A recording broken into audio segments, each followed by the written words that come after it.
دوستو آئیے ایک منظر پر غور کرتے ہیں، ایک ایسا منظر جو ہماری زندگیوں میں روزانہ 5 مرتبہ دہرایا جاتا ہے۔ آذان ہوتی ہے، ہم وضو کرتے ہیں، صاف کپڑے پہنتے ہیں اور تمام اہتمام کے ساتھ جائے نماز پر کھڑے ہوتے ہیں اور بڑے ادب سے اللہ اکبر کہتے ہیں، یعنی اللہ سب سے بڑا ہے۔ ہاتھ باندھ کر اس کے حضور کھڑے ہوتے ہیں اور اللہ اکبر کہنے کے ساتھ ہی ہمارا جسم تو وہیں نماز کی حالت میں رہتا ہے، لیکن ہمارا دماغ ایک ایسے سفر پر نکل جاتا ہے کہ جس کی کوئی منزل نہیں ہوتی۔ اگر آپ طالب علم ہیں تو آپ کو امتحان کی فکر ستانے لگتی ہے، اگر آپ تاجر ہیں تو کاروبار، اور اگر گھریلو عورت ہیں تو گھر کے کاموں کی فکریں ستانے لگتی ہیں۔ دفتر کے کاموں کی فکر، لوگوں سے ہوئے جھگڑے، کل کیا کرنا ہے اس کی منصوبہ بندی، دوستوں کی باتیں، فلم یا ڈرامے کا سین، گانے کی دھن، غرض ہر وہ چیز جو باہر یاد نہیں رہتی وہ سب کی سب نماز میں یاد آتی ہیں۔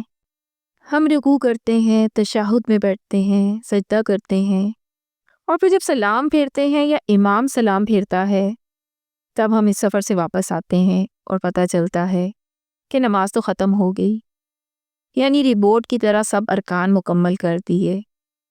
نماز جو رب سے ملاقات کا وقت تھا، اس سے بات کرنے کا، وہ تو کیا نہیں اور ایک بے حس مشین کی طرح کام کر کے واپس آ گئے۔ نہ اللہ سے ملاقات ہو سکی اور نہ ہی بندگی کا لطف حاصل کیا۔ اگر آپ کو یہ کہانی اپنی لگ رہی ہے تو یہ آج کل ہر مسلمان کی کہانی ہے، چاہے وہ کتنا ہی نیک اور پرہیزگار کیوں نہ ہو، سوائے چند اللہ کے خاص بندوں کے۔ یہ ایک روحانی بیماری ہے، ایک وبا ہے جو ہماری عبادات کی روح کو کھا گئی، اور اس بیماری کو عدم خشوع یعنی نماز میں دل کا حاضر نہ ہونا کہتے ہیں۔ اور یہ بیماری ہماری سب سے بڑی عبادت کو ایک بوجھل رسم بنا دیتی ہے۔ یہ وہ چور ہے جو ہماری نماز سے اس کی لذت چرا لیتا ہے۔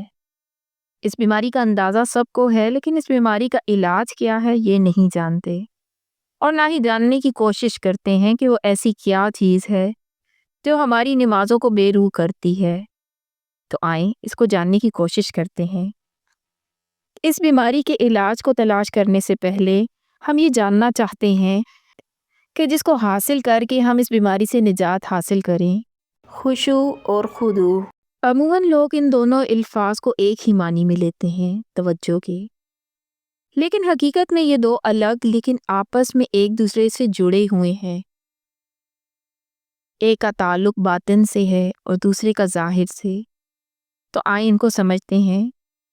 خشوع یعنی دل کا جھکنا، اس کا تعلق آپ کے باطن یعنی آپ کی اندرونی کیفیت سے ہے۔ یہ ہے کیا؟ یہ صرف توجہ مرکوز کرنے کا نام نہیں بلکہ اس سے گہری چیز ہے۔ یہ اللہ سبحانہ تعالیٰ کی عظمت اور جلال کے ساتھ ہیبت زدہ ہونے کا نام ہے۔ یہ اس کی محبت سے دل کے نرم ہونے اور پگھل جانے کا نام ہے۔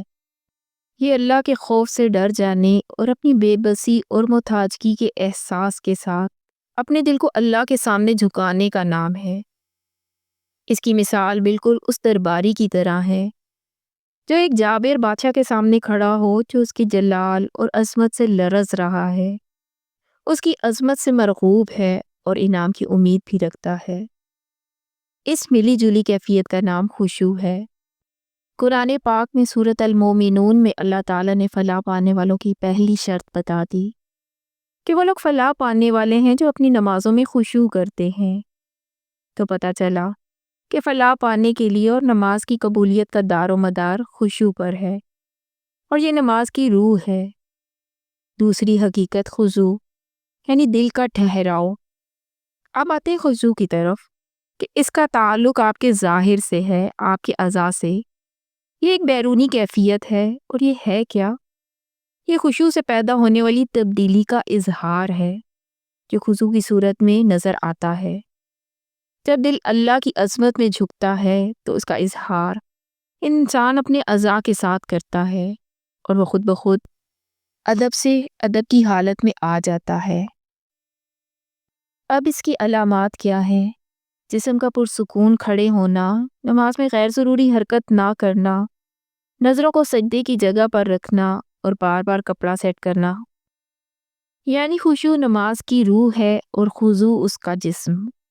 اگر خضوع ہے اور خشوع نہیں تو آپ کا جسم اس لاش کی طرح ہے کہ جو بھی یہ روح ہے اور اس کا دل بند ہے۔ اور اگر کوئی کہے کہ میرے دل میں خشوع تو ہے لیکن خضوع کا اظہار نہ ہو، تو وہ نماز میں جلدی جلدی کرے، ادھر ادھر دیکھے، تو اس کا یہ دعویٰ بھی مشکوک ہے، کیونکہ جب دل جھکتا ہے تو جسم ضرورتاً جھکتا ہے۔ ایک اچھی اور کامل نماز کے لیے ان دونوں کا ہونا بہت ضروری ہے، اور پھر یہی وہ نماز ہے جو روح کو معراج حاصل کراتی ہے، بے حیائی اور برائیوں سے بچاتی ہے۔ اب اس بیماری کا علاج کیا ہے؟ خشوع اور خضوع کیسے آئے؟ تو سب سے پہلے دیکھتے ہیں کہ دل کی غفلت اور دنیا کی محبت۔ غافل دل کی دعا اور دنیا کی محبت سے بھرا دل، یہ سب سے بڑی رکاوٹ ہے۔ اور اس کے بعد گناہوں کا زنگ، اور اس میں ہے سب سے بڑا زنگ بد نظری کا زنگ۔ سارا دن فحش دیکھیں، نظر بھٹکتی رہے۔ پھر اس کے بعد اللہ کی عظمت کو نہ سمجھنا، یعنی علم کا ہی نہ ہونا۔ تو اس کا علاج یہ ہے کہ نماز سے پہلے نماز کی تیاری کی جائے۔ اذان سے پہلے ہی اپنے آپ کو دنیا کے تمام کاموں سے فارغ کر لیں۔ اور پھر اس کے بعد وضو ایسے کریں جیسے حدیث میں آتا ہے کہ جب انسان ہاتھ دھوتا ہے تو اس کے ہاتھوں کے گناہ معاف کر دیے جاتے ہیں۔ جب وہ کلی کرتا ہے تو منہ کے گناہ، غرض ہر اعضاء کے گناہ معاف کر دیے جاتے ہیں۔ اور پھر موت ایسی حقیقت ہے کہ اس حقیقت کو یاد رکھیں کہ زندگی کی آخری نماز پڑھ رہے ہیں، ہمارے پیچھے ملک الموت ہیں، ہمارے دائیں جانب جنت اور بائیں جانب جہنم ہے، ہم پل صراط پر کھڑے ہیں اور اس سچے بادشاہ کے حضور حاضری ہے۔ اور نماز کا ترجمہ سا آنا چاہیے، طوطے کی طرح الفاظ کو رٹے رٹائے نہ دہرائیں۔ اور پھر اس سب کے بعد توفیق مانگنا کہ اللہ کے نبی صلی اللہ علیہ وسلم دعا مانگا کرتے تھے کہ اللہم انی اعوذ بک من علم لا ینفع ومن قلب لا یخشع ومن نفس لا تشبع ومن دعوت لا یستجاب لہا۔ اے اللہ، بے شک میں پناہ چاہتا ہوں اس علم سے جو نفع نہ دے، اس دل سے جو نہ ڈرے، اس نفس سے جو سیر نہ ہو، اور اس دعا سے جو قبول نہ کی جائے۔ تو اللہ تعالیٰ سے دعا ہے کہ اللہ تعالیٰ ہم سب کو اپنی بہترین بندگی کرنے کی توفیق دے۔ اللہ اللہ اللہ اللہ